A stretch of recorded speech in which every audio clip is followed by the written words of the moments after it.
সবচেয়ে বড় খবর হামজা চৌধুরীর বাংলাদেশে নাম লিখিয়ে ফেলা এবং বাংলাদেশের ফুটবল ভক্তরা এখন আশায় বুক বাঁধতে শুরু করেছে।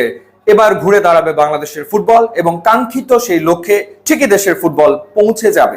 এবং নিশ্চিতভাবে এটা তো বড় ঘটনা বটেই, কারণ আপনি যদি চিন্তা করে দেখেন গোলকিপারকে বাদ দিয়ে 10 জন, সেই 10 জনের একজন যদি আপনার একদম বিশ্বমানের ফুটবলার হয়ে থাকে, তার মানে আপনার দলটা কিন্তু 10% ওয়ার্ল্ড ক্লাস। অর্থাৎ হামজা চৌধুরীর অন্তর্ভুক্তির ফলে বাংলাদেশ দল 10% ওয়ার্ল্ড ক্লাস তো হয়েই গেছে। সুতরাং সেটার ফলাফল মাঠে আসতে ডেফিনেটলি বাধ্য এবং আমরা আশাও করছি যে সেই রেজাল্ট মাঠে আমরা দেখতে পাবো বটে। এবার হামজা চৌধুরীর পাশাপাশি আরো একজনের ব্যাপারে তীব্র আগ্রহ দেখাচ্ছে বাংলাদেশ ফুটবল ফেডারেশন বাফুফে, এবং তার নাম হচ্ছে সমিত সোম। তিনিও একজন বাংলাদেশি বংশোদ্ভূত ফুটবলার, যিনি খেলছেন এই মুহূর্তে কানাডাতে। শুধু কানাডাতে খেলছেন